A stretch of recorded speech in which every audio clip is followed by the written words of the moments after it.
তথ্য উপাত্ত ধরে মার্ক জাকারবার্গের সন্ধানে টিম সার্চলাইট এবং সিআইডি দলের যাত্রা চট্টগ্রাম শহরে পৌঁছালাম প্রায় মধ্যরাতে। বায়েজিদ এলাকায় টার্গেটে হানা দিতেই পাওয়া গেল মার্ক জাকারবার্গকে, যার আসল নাম আবু সায়েম। পড়ছেন চট্টগ্রামের শ্যামলী পলিটেকনিক ইনস্টিটিউটে। তোমার এখানে আমরা কেন আসছি তুমি বুঝছো? এটা আসলে স্যার বিভিন্ন টেলিগ্রাম গ্রুপে দেখতে দেখতে তারপরে আমার একটা আকর্ষণ জাগছে জিনিসটার প্রতি। তখন ভাবলাম যে আমি এই নামে আইডি চালাই। তারপর আস্তে আস্তে নিজের মার্ক নামে আইডি করলাম।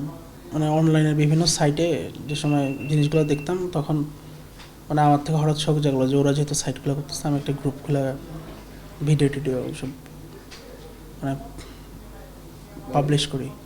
তো তারপরে আস্তে আস্তে ওদের অনলাইন সাইট থেকে বিভিন্ন ছবি ভিডিওগুলো নামায় তারপরে এগুলো আমি সেগুলো গ্রুপে পোস্ট করতাম। বয়সে তরুণ হলেও চতুর সায়েম এতদিন আড়ালে থেকেই তার অপকর্ম চালিয়ে এসেছেন। ধরা পড়বেন হয়তো একবারের জন্য ভাবেননি। স্যার টেলিগ্রামে স্যার অনেক গ্রুপ ছিল, টেলিগ্রাম তারপরে বিভিন্ন সাইট ছিল, ওরা স্যার বিভিন্ন প্রিমিয়াম মেম্বারশিপ সেল দিত।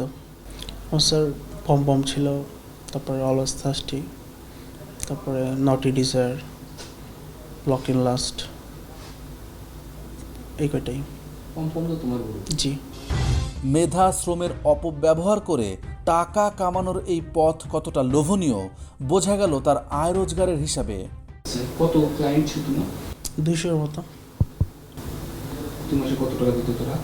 স্যার প্রতি মাসে তারা 200 জনই তো প্রতি মাসে নিত না, তারা মনে করেন মাসে 60 জন 70 জন এরকম করে নিত। মাসে ধরেন 1 লাখ টাকা আসতো, এরকম 1-1.5 লাখ টাকা এরকম আসতো।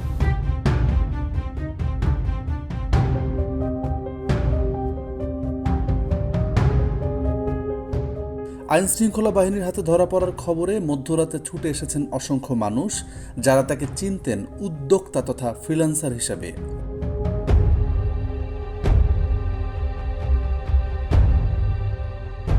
সাধারণ মানুষের চোখে ধুলা দিয়ে অনৈতিক উপায়ে টাকা কামানো মার্ক জাকারবার্গকে নিয়ে সিআইডি রওনা দিল পরবর্তী টার্গেটে, অর্থাৎ যার বা যাদের মাধ্যমে বিকাশে টাকা উঠানোর কাজ চলত।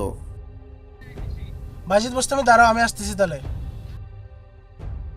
পরদিন সকালে পাওয়া গেল শাহরিয়ার আফসান অভ্রকে, যার বিকাশ নাম্বার ব্যবহার করে টাকা সংগ্রহ করত মার্ক জাকারবার্গ।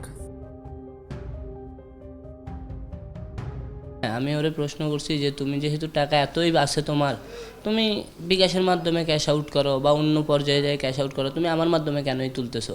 তো বলতেছে বিকাশের মাধ্যমে করলে আমার প্রায় 6 থেকে 60 টাকা লস হয়, যেটা আমার 10,000-এর মাধ্যমে 10,000-এ হিসাব করলে 60 টাকা, আর 1 লাখের যদি হিসাব করি তাহলে প্রায় 6,000 টাকা।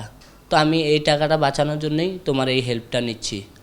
ফ্রিল্যান্সার পরিচয়ে অনৈতিক লেনদেন না জানা থাকলেও প্রশ্ন ওঠা স্বাভাবিক, এত টাকার উৎস কি?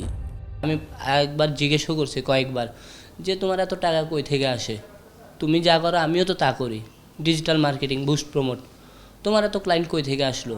বলে যে না এটা আমার নতুন বিজনেস। তো আমি বললাম আমারও শিখাও, তাহলে আমিও কিছু ইনকাম করি, আমার এখন খুব খারাপ জীবন যাচ্ছে।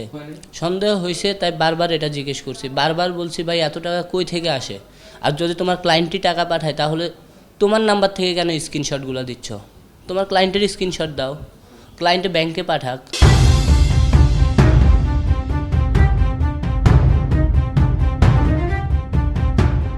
আটক দুজনের তথ্য ধরে পরবর্তী টার্গেটে অভিযানকারী দল।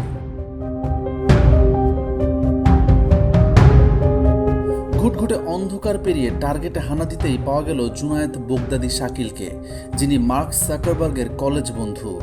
এই বগদাদির নম্বর ব্যবহার করেও টাকা উঠাতেন মার্ক জাকারবার্গ। ও বলছিল আমার একটা পার্সেল আছে, তুই যখন কক্সবাজার আসস পার্সেলটা নিয়ে আয়। আমার পার্সেলটা বলে নাকি কক্সবাজার পাঠাই দিছে। ফ্রিল্যান্সার পরিচয় এবং বন্ধুত্বকে কাজে লাগিয়ে পর্নোগ্রাফির ব্যবসা, বিষয়টি হাতে গোনা 2-1 জন জানলেও বাকিদের অজানা ছিল। যারা জানতেন এবার তাদের ধরার পালা।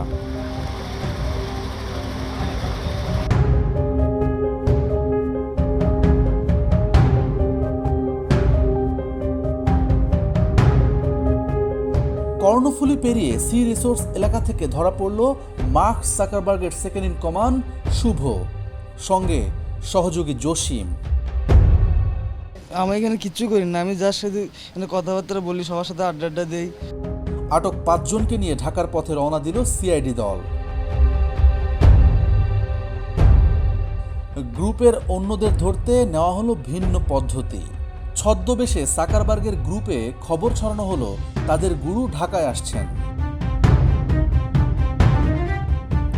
স্থান বেইলি রোডের কেএফসি। সেই ফাঁদে ধরা দিল 4 জন, যারা পমপম গ্রুপের গুরুত্বপূর্ণ অ্যাডমিন হিসেবে কাজ করতেন। না আপনি কি করবেন করেন তো দেখি। না না আপনি কি করবেন? না আমি কি করবেন? আমি স্যার